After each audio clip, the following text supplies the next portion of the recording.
नमस्कार, मैं हूं प्रीति रघुनंदन। रात के 8 बजने जा रहे हैं और अब वक्त है दिन की बड़ी खबरों को बारीकी से परखने का।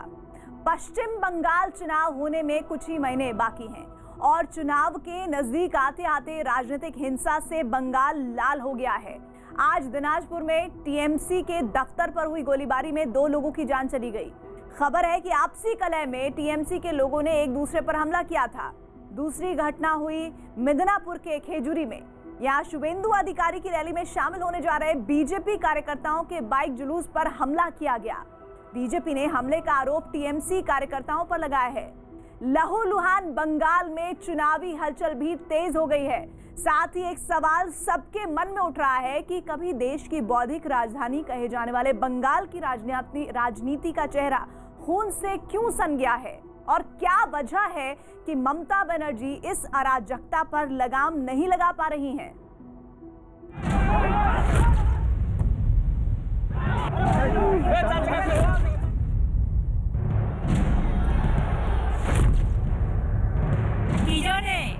किस्सू जाने ना मिथ्ये कथा बोले भोट दिए पालिए गेल।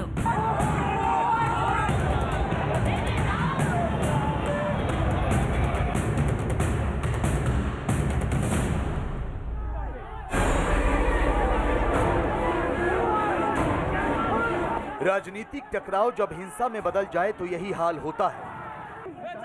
ये तस्वीरें पश्चिम बंगाल की। ये दीदी राज के अराजक बंगाल की तस्वीर है, जहां राजनीतिक पार्टियों के लोग झंडे उठाकर चलते हैं, लेकिन देखते ही देखते राजनीतिक झंडे खून से लाल हो जाते हैं।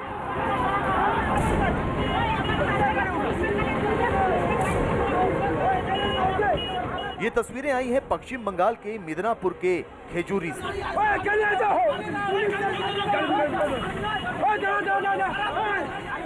शरीर पर भगवा कपड़े, गले में कमल छाप गमछे साफ बता रहे हैं कि सड़क पर हल्ला मचाते ये बीजेपी के कार्यकर्ता हैं। मिदनापुर के खेजूरी इलाके में बीजेपी का बाइक जुलूस था। बीजेपी कार्यकर्ताओं का आरोप है कि टीएमसी के लोगों ने बाइक जुलूस पर हमला बोल दिया।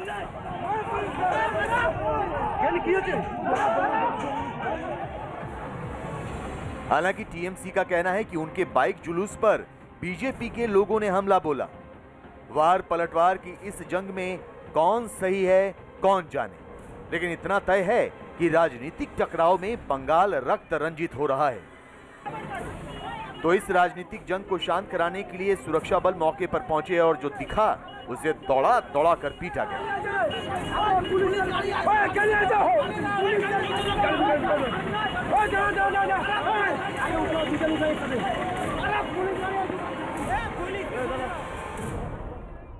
खेजूरी में हमारा जो कार्यकर्ता है उसका ऊपर बम चार्ज हो रहा है, फायरिंग हो रहा है। खेजूरी में बड़ा तालाब में फायरिंग हो रहा है। प्रशासन नहीं है, प्रशासन चाटुकार है और टेबल के अंदर ढुक चुका है। वो कवर है, उसका जो सिक्का है वो घर रख के आया है इधर चाटुकार करने के लिए, चाटुकारिता करने के लिए। ইতিমধ্যে নিজেই খেজুরি যাচ্ছি, আমি পরিস্থিতিটা খতিয়ে দেখব। আমার কাছে যতদূর খবর এসছে তৃণমূলেরও একটি সভা আছে এবং কিছুটা দূরত্বে সেখানে বিজেপিরও একটি সভা আছে। উভয় পক্ষের মানুষ হয়তো সেখানে এসছেন। কি পরিস্থিতি হয়েছে সব খবর আমার কাছে নেই। আমি যাচ্ছি, গিয়ে খতিয়ে দেখে প্রশাসন আছেন তারা নিশ্চিত যারা দোষী হবেন তাদের বিরুদ্ধে যথাযথ ব্যবস্থা নেবেন। बंगाल में हिंसा की पहली तस्वीर के बाद देखिए अब दूसरी तस्वीर।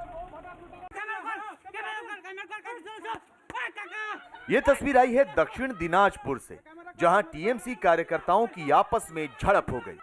एक टीएमसी कार्यकर्ता ने दूसरे कार्यकर्ता को गोली मार दी।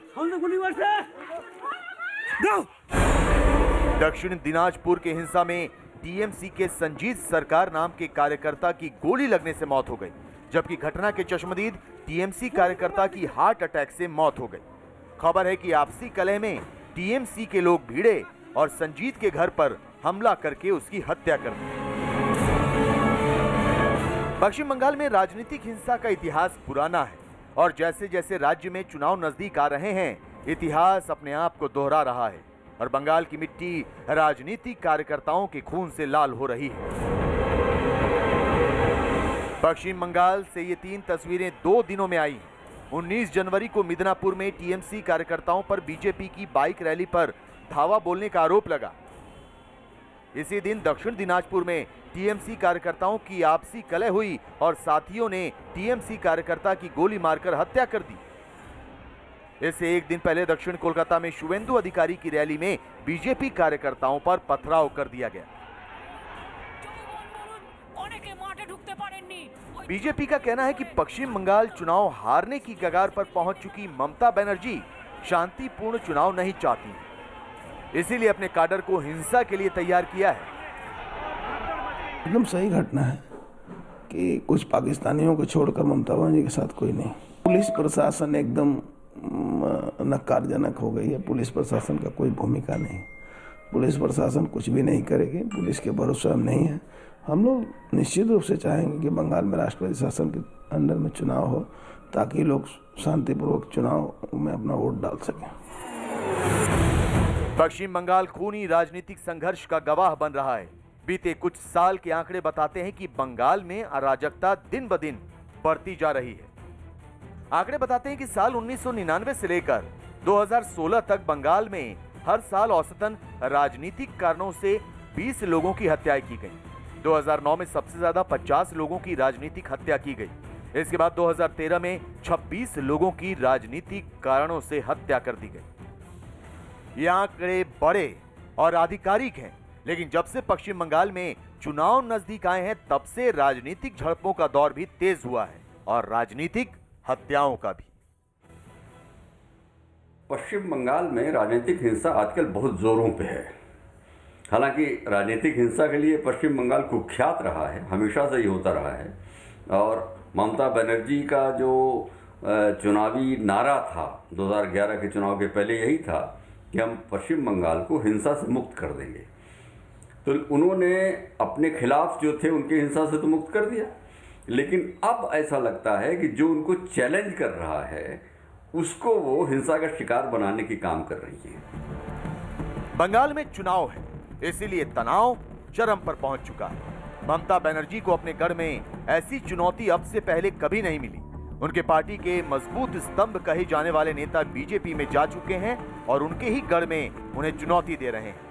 दक्षिण कोलकाता की जिन सड़कों पर 18 जनवरी को शुवेंदु अधिकारी ने पदयात्रा की थी, उन्हीं सड़कों पर आज ममता कैबिनेट के बड़े चेहरों के साथ टीएमसी कार्यकर्ता उतर गए। कल की जो रैली थी बीजेपी की, उसके जवाब में जवाबी रैली है तृणमूल कांग्रेस की तरफ से, जिसमें ये कह सकते हैं कि दक्षिण कोलकाता में अपना शक्ति प्रदर्शन करने की कोशिश है तृणमूल कांग्रेस के लिए। मैं आपको दिखाऊं, ये ठीक वही जगह है जहां पर कल रैली के दौरान घटना हुई। मैं आपको दिखाऊं, जो गली थी वहां पर आप गली के सामने पुलिस की को भी तैनात किया गया है, तैनाती भी देख सकते हैं। ठीक वही जगह है जहाँ पर कल जो बीजेपी की रैली के दौरान हिंसा देखने को मिली थी। कल जो हुआ था वो डिस्टर्ब करने के लिए आया था, आज हम लोग पीसफुल रैली कर रहे हैं। दक्षिण कोलकाता में टीएमसी कार्यकर्ता अपनी छाप छोड़ने के लिए निकले तो बीजेपी की छाप मिटाते चले गए। दक्षिण कोलकाता में टीएमसी पोस्टर फाड़ राजनीति पर उतर आई। पश्चिम बंगाल चुनाव इस बार ममता बनर्जी के राजनीतिक अस्तित्व का सवाल बन गया है, क्योंकि 2014 से अपना किला बचाए रखने वाली ममता की राजनीतिक बुनियाद पर बीजेपी ने गहरी चोट की है। बीजेपी ने ममता पर तुष्टीकरण के आरोप लगाते हुए वाम के गढ़ रहे बंगाल में राम की राजनीति को नया उभार दिया है। इसलिए ममता बनर्जी ने शुवेंदु की रैली के बाद दक्षिण कोलकाता में बड़े चेहरों को डैमेज कंट्रोल के लिए उतार दिया। बंगाल के चुनाव की लड़ाई बहुत ही दिलचस्प मोड़ पर पहुंच गई है। कल बीजेपी ने जहां पे अपना जुलूस वगैरह निकाला था, अपनी शक्ति प्रदर्शन किया था, आज वहीं पे टीएमसी वाले डटे हुए हैं। कल उन्हें पत्थर भी फेंका गया था, आज बीजेपी वाले भी डटे हुए हैं।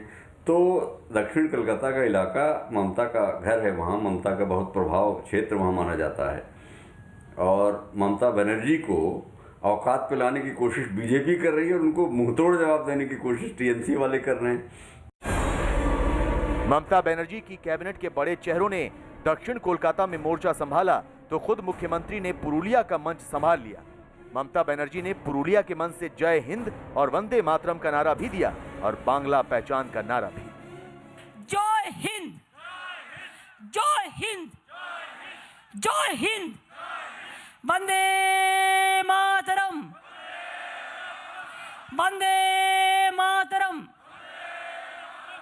वंदे मातरम, जय बांग्ला, जय बांग्ला, जय बांग्ला। ममता बनर्जी के सामने बीजेपी जिस तरह चुनौती बनकर खड़ी हो गई है, उनके सामने कोरबो लोड़बो का ही सहारा बचा है। बीजेपी बांग्ला छाड़ो, बीजेपी दंगाबाज लुटेराबाज, बीजेपी बांग्ला छाड़ो। अन्य दरकार, अन्य दरकार, अन्य दरकार। पुरुलिया की रैली से ममता बनर्जी ने बीजेपी पर तीखा हमला बोला। বোনেরা দেবে উলুধ্বনি, ভাইরা দেবে তালি। আগামী দিন বাংলা থেকে বিজেপি কে করব খালি, খালি আর খালি, যতই দিক না গালি। राजनीतिक हत्याओं के रंग से बदरंग हो चुके बंगाल की राजनीति में तेवर के रंग भी घुल रहे हैं और रणनीतियों के नए नए कलेवर भी तैयार किए जा रहे हैं। ममता बनर्जी अपना गढ़ बचाने की चुनौती से लड़ रही हैं, तो बीजेपी हर वो मुमकिन कोशिश कर रही है जिससे बंगाल के अंदर पार्टी को मजबूत किया जा सके। केंद्र सरकार ने नेताजी सुभाष चंद्र बोस की 125वीं जयंती को पराक्रम दिवस के रूप में मनाने का फैसला किया है। यानी अब हर साल देश 23 जनवरी को पराक्रम दिवस के रूप में मनाएगा। प्रधानमंत्री नरेंद्र मोदी भी इस साल 23 जनवरी को कोलकाता में होने वाले एक बड़े कार्यक्रम में शामिल होंगे। 23 जनवरी को नेताजी सुभाष चंद्र बोस की जयंती पर केंद्र सरकार 3 कार्यक्रम कराने जा रही है। इनमें कोलकाता में पीएम प्रदर्शनी का उद्घाटन करेंगे। इसके साथ ही जबलपुर में नेताजी के नाम पर बड़ा जलसा किया जाएगा। ओडिशा के कटक में भी केंद्र सरकार का कार्यक्रम होगा। आने वाले दिनों में नेताजी के नाम पर ट्रेन भी चलाई जाएगी। आईएनए की धुन पर कदम बढ़ाए जा बीटिंग रिट्रीट में ये गीत शामिल होगा। रक्षा मंत्रालय ने ऐसा फैसला किया है। एयर इंडिया ने विमानों पर नेताजी के चित्र लगाने का फैसला किया है। नेताजी के नाम पर एक एक्सप्रेस रेलगाड़ी रेल मंत्रालय ने तय की है। 5 भारतीय विश्वविद्यालयों में नेताजी से संबंधित 5 पीठों। बीजेपी लंबे समय से बांग्ला अस्मिता और गौरव की पहचान रहे महापुरुषों को केंद्र में रखकर रणनीति बना रही है। पश्चिम बंगाल चुनाव में अमित शाह से लेकर जेपी नड्डा तक बांग्ला आस्था के उन धामों का दौरा कर रहे हैं जिनसे लोक आस्था जुड़ी हुई है। नेताजी सुभाष चंद्र बोस के जन्मदिन को पराक्रम दिवस का नाम दे दिया गया है और उस पर कार्यक्रम होगा और खबर यह है कि प्रधानमंत्री खुद उस कार्यक्रम में शामिल होंगे। राजनीतिक तौर पर इसको माना जा सकता है कि पश्चिम बंगाल के चुनाव प्रचार के दौरान नेताजी को इतना महत्व देना और करना, हालांकि बहुत पहले हो जाना चाहिए था, लेकिन इस चुनाव के दौर में होना, तो इसमें बंगालियों को साधने की कोशिश है। बीते 6 साल में बीजेपी ने ममता के गढ़ में अपनी बुनियाद मजबूत की है।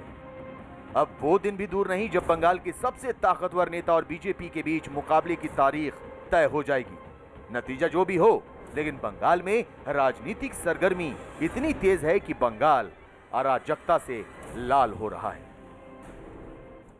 फिलहाल यहाँ वक्त एक छोटे से ब्रेक का, लेकिन आप कहीं मत जाइएगा क्योंकि ब्रेक के बाद दिखाएंगे कैसे अमेरिका के राष्ट्रपति पद के शपथ ग्रहण से पहले अनहोनी की आशंका से मची है सनसनी। चुनाव में धांधली का आरोप लगाने वाले ट्रंप अब बाइडेन को लेकर क्या कह रहे हैं, जिसकी वजह से नए राष्ट्रपति बाइडेन की शपथ बन सकती है अग्निपथ। एक छोटे से ब्रेक के बाद